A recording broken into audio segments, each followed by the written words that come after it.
I'm absolutely delighted to introduce you to Debbie Forster, who is the CEO and co-founder of the Untitled Chapter, a very important organisation for us. Debbie, welcome.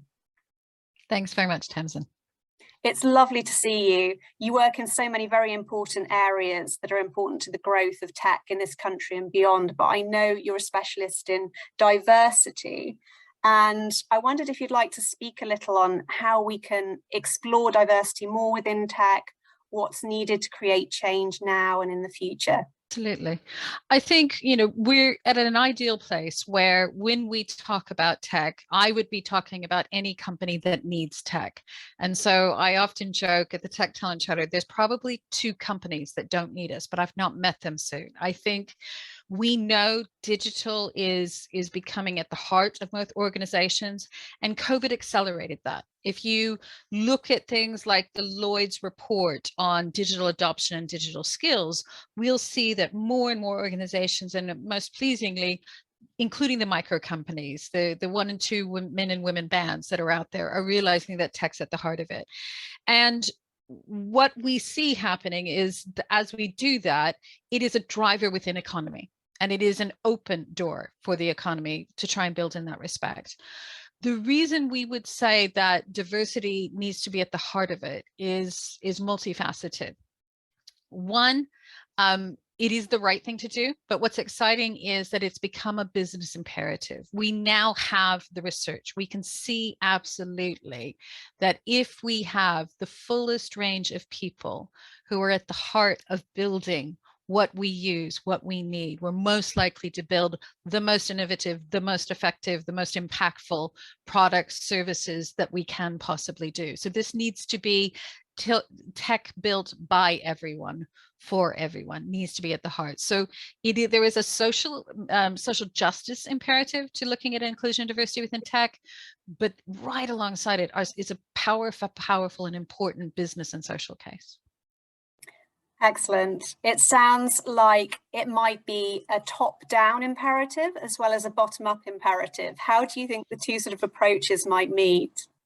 And I think it's essential that you have both the top and the bottom. And I think what we're seeing when companies are really understanding what needs to be done in this space, you have to have senior buy-in. There has to be an understanding at the very top, at that C-suite, for the real business case and the imperative of why we're doing and how we're doing.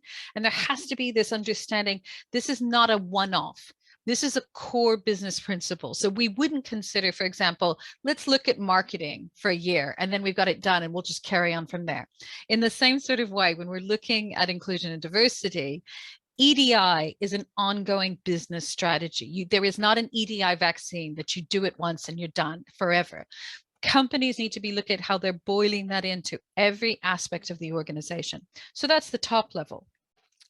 In stepping forward at that senior team level, we also want them to see that they need to be champions. This is not something that you create an EDI department or it's an HR thing, etc. But in coming forward, they are champions and part of that process. That creates the opportunity to begin listening at grassroots level and to look at how we gather together groups of people to understand how we are removing barriers. As you're bringing those things together, you need to make sure that you're data-driven, and data is not just diversity data, counting who's in the door and who we hire. It's also looking at inclusion. What is the culture? How are people feeling within the organization? But if you have top-down, bottom-up, you're data-driven, and then you use that to train, support, create accountability at that middle management level. I think where companies are hitting that difficult midpoint is you need to make sure that your middle management have the training and the support, as well as the accountability to make sure things really happen on a Thursday afternoon when the rain is falling, not just in Q1 when we do the big song and dance. Right, that's really interesting, thinking of it in terms of the human side and the data side, and how those 2 have to be very closely enmeshed to make things happen. Thank you. Yeah.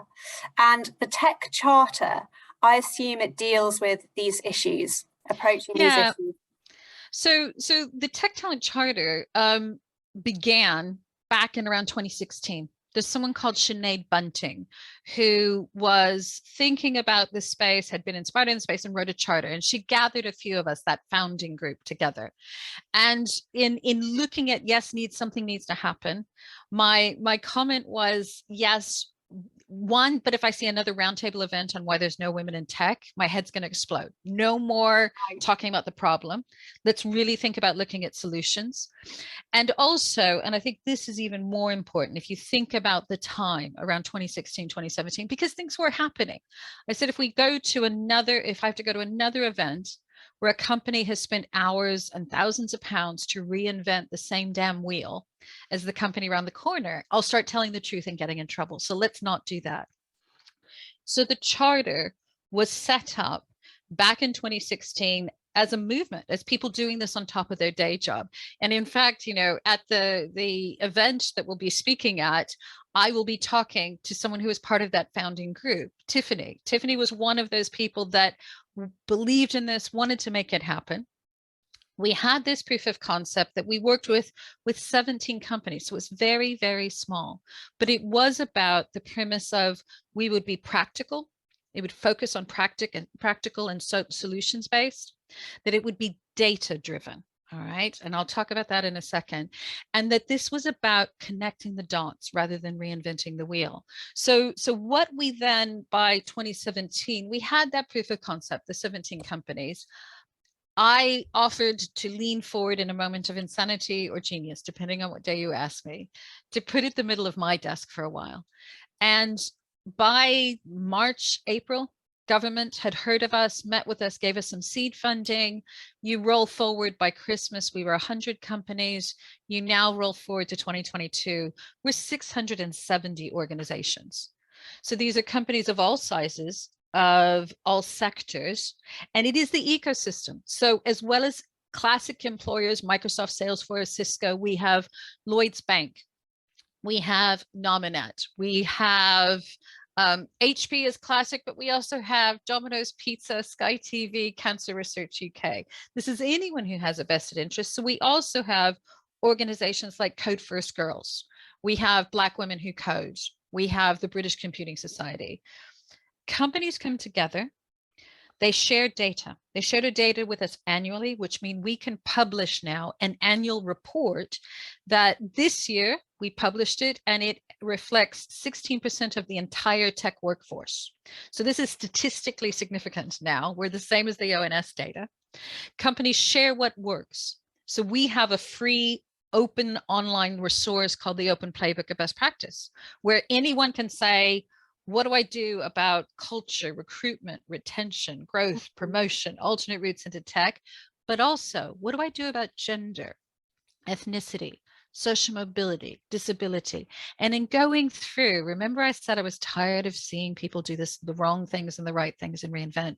You can see what is government guidance. You can see what have companies done, what not to do, roadmaps, case studies, toolkits. It's there free for companies to join. So that's the Tech Talent Charter. And we are seeing growth. We are seeing improvement, slow, because this is a deep systemic problem.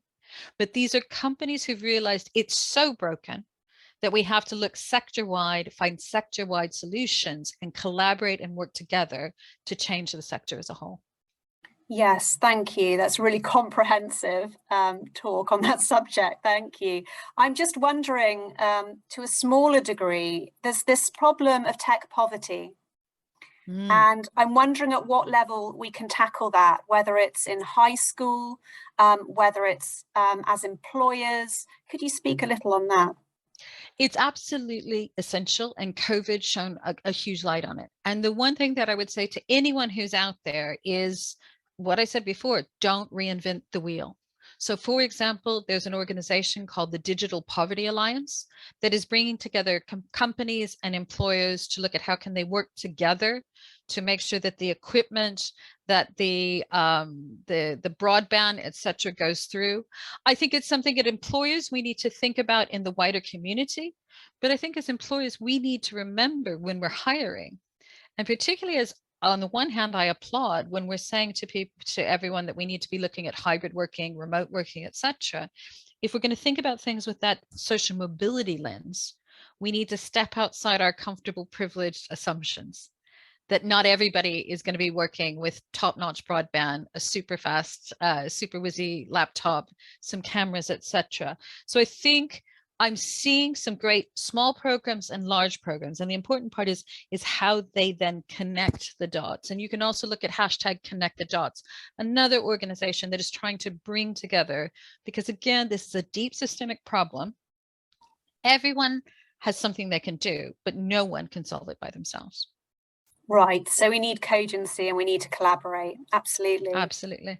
And I'm interested because obviously cyber especially has been publicised as an area of growth in the economy in the near future, as in many areas of tech and also finance. We have trust that, you know, there will be jobs and opportunities in that field too. So thinking about the digital economy, what are the opportunities for perhaps young people looking to get into that who have had this broken educational experience during the pandemic? And I'd say more than young people. I think what we're seeing is over the last 2 years that we will have young people who have been experiencing broken education. We know that careers advice before things broke is not great and people aren't sure where to go. And we also know that there are thousands of people who've realized they are in jobs or sectors that are not as certain going forward. I think the thing I would look at is the talent gap has always been there, and COVID and the increase and all the digitalization we talked about means the jobs are there. And when we say tech, what I would say to anyone on the call, this is a huge space. And it is a huge space that reaches into every kind of sector, every kind of area. If you care about the environment, if you care about fashion, if you care about medicine, there's a job in tech for you there. And tech knows that, is in leaning into that as well, particularly with that inclusion lens on. Tech is now waking up to say, we need to get all kinds of people and we need to help people who haven't gone the traditional route. So one of the big things we've been talking about since 2017 is what we call those alternate routes into tech. But our research shows this year, we're now seeing a shift that's not so alternative. It's starting to be mainstream. So what I would advise anyone on the call is to have some looks online. There are some great apprenticeship opportunities, cross-training programs, upskilling programs, returner programs. The government has invested heavily in some boot camps that people can join and employers are keen to recruit from this pool. So if you have interest, but if you didn't get on the boat while you're at school, it's not done. Tech is really looking for bringing in new talent from really every walk of life, whatever your age. There are tech jobs and there are now training places open, available, and companies who want to recruit from there. That's very hopeful and optimistic. Thank you. Especially as someone who comes from the cultural sector who is dyspraxic, I can relate to this instantly. So you've given lots of really brilliant references throughout this conversation. If you could just cite a couple of websites that people could go to follow on from this chat, what would they be? We'd love to. So obviously, if you are a company, an employer, and you want to think about inclusion and diversity in your employment cycle, I would say go to techtalentcharter.co.uk. If you're interested in looking at what happens in schools, one of our great partners is called Tech She Can. All right. Tech She Can is over 200 companies that are working together to share resources to reach into schools and to rethink what's happening in apprenticeships. If you are interested in higher education or post-school programs, I'd urge you to look at the Institute of Coding. This is, again, a group of universities and now providers who look at these boot camps and alternative ways of getting that degree that gets you into tech. And lastly, if you're an employer who's thinking about, I need to actually upskill my existing workforce, I would really strongly suggest that you look at future.now. This is companies coming together to realize that they could share resources to upskill all of their front of house staff so that they have the skills that they need and or could then cross-train to get into those proper tech jobs. Fantastic. Some invaluable hacks there. Debbie, thank you so much for joining Techarati today. Thank you. Thanks very much. Bye-bye.